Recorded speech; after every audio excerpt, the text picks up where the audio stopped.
Hello বন্ধুরা, কেমন আছো তোমরা সবাই? আশা করি অনেক অনেক ভালোই আছো।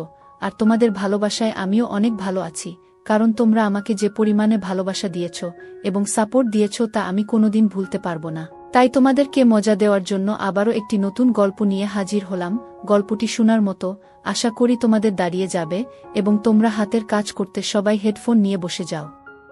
একদিন রাতে অফিস থেকে বাড়ি ফিরে দেখি অতিথি রুমে আলো জ্বলছে। আমি আমার স্ত্রীকে বলি, কে এসেছে? আলো জ্বলছে যে ওই ঘরে। আমার স্ত্রী বলে, তোমার দেশের বাড়ি থেকে দুজন মানুষ এসেছে, সম্ভবত ওনারা স্বামী স্ত্রী। তাই তুমি কি ওনাদের আগে দেখোনি? না। মহিলা আমাকে জিজ্ঞাসা করেছিল, আমি তোমার কি হই? আমি যখন বলি আমি তোমার স্ত্রী হই, তখন সে আমাকে জড়িয়ে ধরে বলে, তুমি আমাদের রঞ্জনের বউ। ও মা, কত সুন্দর তুমি! তারপর আমাকে যত সব আদর করা শুরু করেছিল। আমি আমার স্ত্রীকে নিয়েই অতিথি রুমে যাই। দেখি 50 একজন মহিলা ও একজন পুরুষ বিছানা জড়ষ্ট হয়ে বসে আছে। আমি চিনতে পারছিলাম না। আমার মুখ ভ্যাবাচ্চাকা হয়ে ওঠে। ওনারও আমাকে চিনতে পারছিল না। আমার স্ত্রী মহিলাকে বলে, ইনি হচ্ছেন আপনাদের রঞ্জন, আপনাদের ছেলে। মহিলা আমার পরিচয় পেয়ে বিছানা থেকে উঠে এসে আমাকে জড়িয়ে ধরে কাঁদতে থাকে এবং বলে, তুমি এত বড় হয়ে গেছ। মহিলা বলেন, তুমি আমাকে চিনতে পারবে না। সেই ছোটবেলায় আমাকে দেখেছ। আমি তোমার জহুরা বুবু। মনে পড়ছে আমার কথা? মনে পড়ে কি আমাকে? সেই কত বছর আগের কথা। 25 বছর আগে, ক্লাস 4-এ পড়ি তখন। স্কুল থেকে বাড়িতে ফিরলে আমাকে খেতে দিত হয় মা, না হয় জহুরা বুবু। জহুরা বুবু আমার জন্মের আগে আমাদের বাড়িতে কাজ করতে এসেছিল। সেই নাকি কোলে পিঠে আমাকে লালন পালন করেছে, আমাকে দেখে শুনে রেখেছে। একদিন স্কুল থেকে এসে দেখি জোহরা বুবু চোখে মোটা করে কাজল পরে আছে। আমি তার চোখের দিকে বিস্ময়ে পিট পিট করে তাকিয়ে থাকি। জহুরা বুবু আমাকে বলে, কি দেখছ তুমি? আমি আঙুল দিয়ে জহুরা বুবুর চোখ দুটো দেখাই। জহুরা বুবু বলে ওঠে, ওরে আমার ভাইটা। বলেই তার চোখ থেকে আঙ্গুল দিয়ে কাজল মুছে মুছে আমার চোখে পরিয়ে দেয়। জহুরা বুবুর দেওয়া তার চোখের কাজল আমার চোখে এখন আর নেই। তা মুছে গেছে কবে। একদিনের কথা মনে আছে। আমার খুব জ্বর এসেছিল। 2-3 দিনেও জ্বর নামছিল না।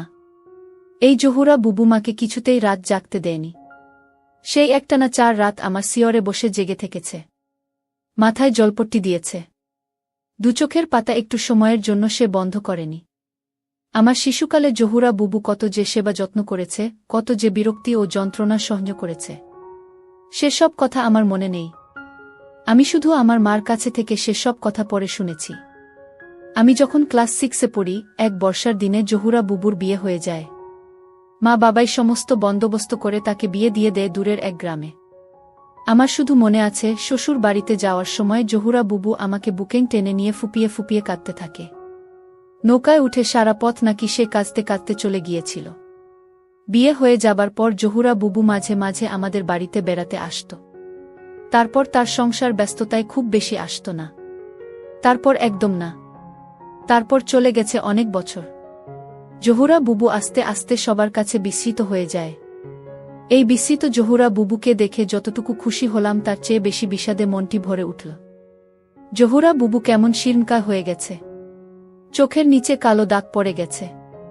মনে হলো সে বড় ধরনের কোনো রোগে দুঃখে ভুগছে। জহুরা বুবুই বলছিল, আমি তোমাদের বাড়ি থেকে ঠিকানা নিয়ে তোমার এখানে এসেছি। আমার অনেক বড় অসুখ হয়েছে মনে হয়। ওখানে এই রোগের কোনায় চিকিৎসা নেই। তাহ অসহায় হয়ে তোমার এখানে চলে এলাম। এই ঢাকা শহরে আমাদের আপন কেউ নেই।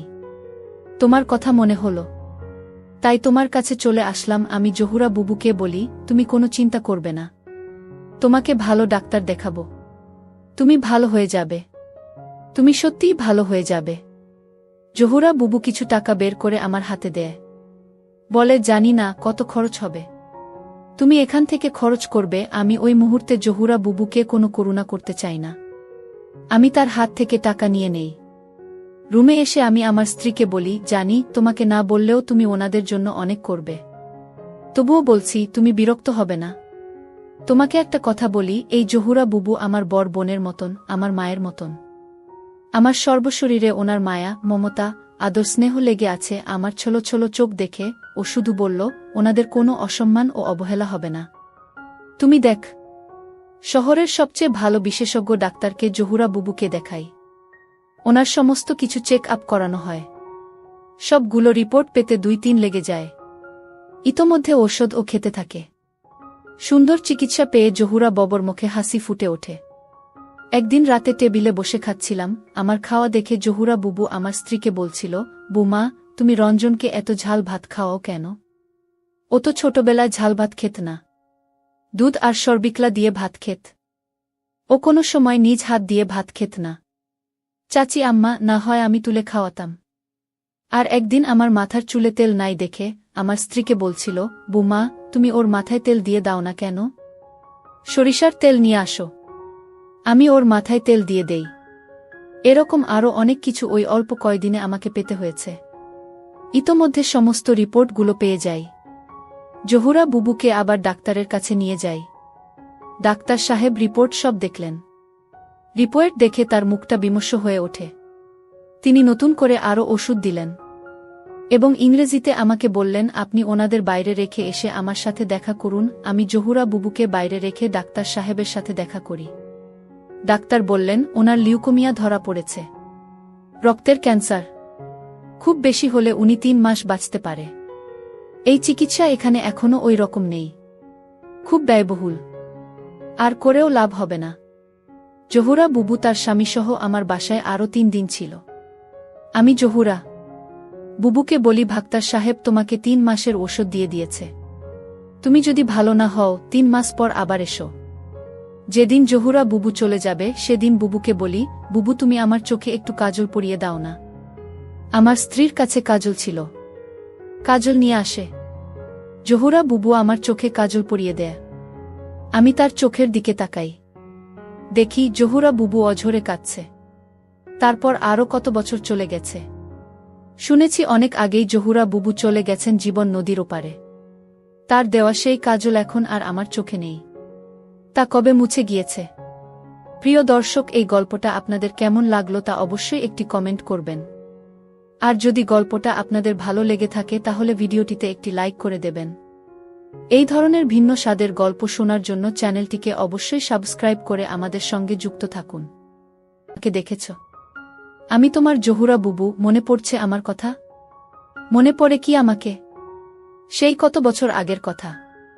25 বছর আগে ক্লাস 4-এ পড়ি তখন। স্কুল থেকে বাড়িতে ফিরলে আমাকে খেতে দিত হয় মা, না হয় জহুরা বুবু। জহুরা বুবু আমার জন্মের আগে আমাদের বাড়িতে কাজ করতে এসেছিল। সেই নাকি কোলে পিঠে আমাকে লালন পালন করেছে, আমাকে দেখে শুনে রেখেছে। একদিন স্কুল থেকে এসে দেখি জহুরা বুবু চোখে মোটা করে কাজল পরে আছে। আমি তার চোখের দিকে বিস্ময়ে পিট পিট করে তাকিয়ে থাকি। জহুরা বুবু আমাকে বলে, কি দেখছ তুমি? আমি আঙুল দিয়ে জহুরা বুবুর চোখ দুটো দেখাই। জহুরা বুবু বলে ওঠে, ওরে আমার ভাইটা। বলেই তার চোখ থেকে আঙ্গুল দিয়ে কাজল মুছে মুছে আমার চোখে পরিয়ে দেয়। জহুরা বুবুর দেওয়া তার চোখের কাজল আমার চোখে এখন আর নেই। তা মুছে গেছে কবে।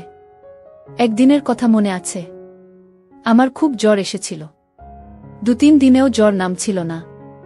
এই জহুরা বুবু মাকে কিছুতেই রাত জাগতে দেয়নি। সেই একটানা 4 রাত আমার সিয়রে বসে জেগে থেকেছে। মাথায় জলপট্টি দিয়েছে। 2 চোখের পাতা একটু সময়ের জন্য সে বন্ধ করেনি। আমার শিশুকালে জহুরা বুবু কত যে সেবা যত্ন করেছে, কত যে বিরক্তি ও যন্ত্রণা সহ্য করেছে, সেসব কথা আমার মনে নেই। আমি শুধু আমার মার কাছে থেকে সেসব কথা পরে শুনেছি। আমি যখন ক্লাস 6-এ পড়ি, এক বর্ষার দিনে জহুরা বুবুর বিয়ে হয়ে যায়। মা বাবাই সমস্ত বন্দোবস্ত করে তাকে বিয়ে দিয়ে দেয় দূরের এক গ্রামে। আমার শুধু মনে আছে শ্বশুর বাড়িতে যাওয়ার সময় জহুরা বুবু আমাকে বুকেং টেনে নিয়ে ফুপিয়ে ফুপিয়ে কাঁদতে থাকে। নৌকায় উঠে সারা পথ নাকি সে কাঁদতে কাঁদতে চলে গিয়েছিল। বিয়ে হয়ে যাবার পর জহুরা বুবু মাঝে মাঝে আমাদের বাড়িতে বেড়াতে আসত। তারপর তার সংসার ব্যস্ততায় খুব বেশি আসত না। তারপর একদম না। তারপর চলে গেছে অনেক বছর। জহুরা বুবু আস্তে আস্তে সবার কাছে বিস্মিত হয়ে যায়। এই বিস্মিত জহুরা বুবুকে দেখে যতটুকু খুশি হলাম তার চেয়ে বেশি বিষাদে মনটি ভরে উঠল। জহুরা বুবু কেমন শীর্ণকায় হয়ে গেছে। চোখের নিচে কালো দাগ পড়ে গেছে। মনে হলো সে বড় ধরনের কোনো রোগে দুঃখে ভুগছে।